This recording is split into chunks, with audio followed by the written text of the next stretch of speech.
La chance d'avoir croisé Philippine Lavray aujourd'hui au Jardin des Plantes. Bonjour. Bonjour. J'ai perdu ton regard de vue, sans toi j'ai perdu noir.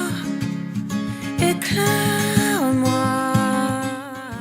Bon alors, interview un petit peu inattendue. Je me baladais tranquillement. Exact. On va parler de toi. Donc Philippine Lavray, déjà merci d'être là sur Radio Occitanie pour l'émission Faut se le dire. Bon alors, interview un petit peu inattendue. Je me baladais tranquillement. Exact. On va parler de toi, de tomber en amour également. Déjà ton parcours, comment tout a commencé. Nous c'est vrai qu'on te voit beaucoup sur les réseaux notamment. Il y a aussi tourné avec Jennifer. Oui. Il y a énormément de choses. Est-ce que tu peux nous raconter justement tout ça? Waouh. Effectivement, j'ai pu faire les premières parties de Jennifer il y a quelques mois, en tout cas à partir du mois de mars. Et ça a été l'occasion pour moi de revivre une tournée des Zéniths, puisque j'avais fait aussi, avec beaucoup de chance, la tournée des Zéniths de Matt Pokora en première partie, en 2019. Et donc, expérience vraiment trop forte parce que je rencontre des gens, que ce soit des techniciens jusqu'au public, en passant par l'artiste elle-même et les musiciens. Donc, beaucoup d'enrichissement pour moi et j'adore, j'ai hâte de pouvoir revivre des moments comme ça par la suite. Je veux pas, j'aimerais le voir comme Elisa, je le crierais comme Isa, sans jamais baisser les yeux. Donc beaucoup d'émotions que tu mets dans ta musique, tu partages énormément également sur Instagram. C'est une voix touchante, une voix chaleureuse, un style un peu particulier qui est incroyable.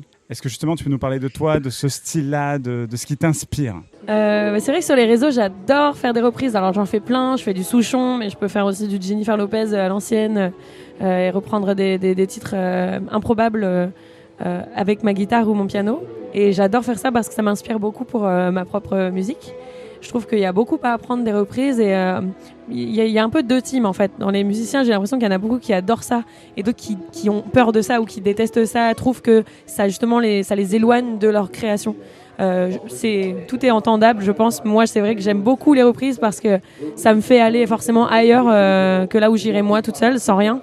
Et puis sans les autres chansons, la musique, on ne l'invente pas. Donc on puise ailleurs tout ce que l'on trouve tout ce que l'on trouve en nous, on le puise aussi ailleurs chez les autres et je trouve ça inspirant. Alors Tomber en amour qui est sorti il y a peu. Oui, en mars. C'est mon bébé. C'est le bébé. En amour, mon amour, qu'est-ce qui se passe quand j'entends les tambours qui se lassent d'avoir trop joué?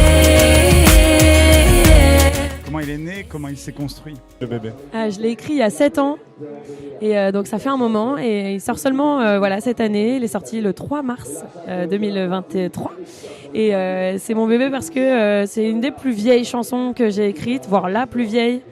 Et c'est vrai que j'y tiens beaucoup. C'est une chanson d'amour, de désamour, quitter quelqu'un qu'on aime.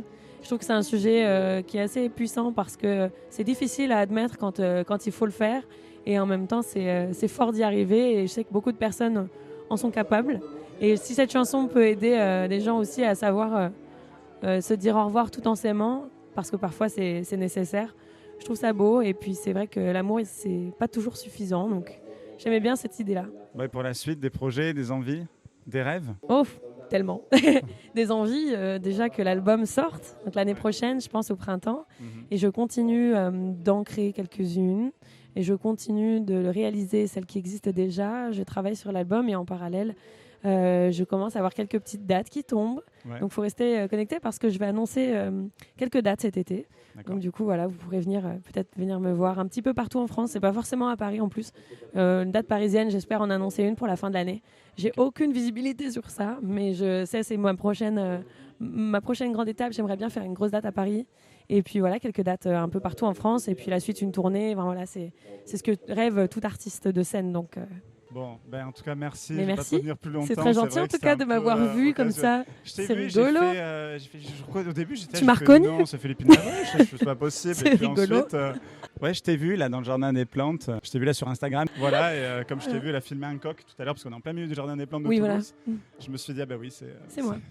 Oui, c'est vrai, j'ai filmé un coq. Oui, c'est vrai, okay. Donc, content de voir HYL qu'on est en fond depuis tout à l'heure. Oui, c'est mon pote. Je suis venue pour lui. Je suis venue applaudir en tant que groupie et applaudir le bassiste aussi, que je connais plutôt bien. Donc voilà. Merci beaucoup d'avoir été avec nous. Merci Alexandre et merci Radio Occitania. C'est très gentil. Merci beaucoup d'avoir été avec nous.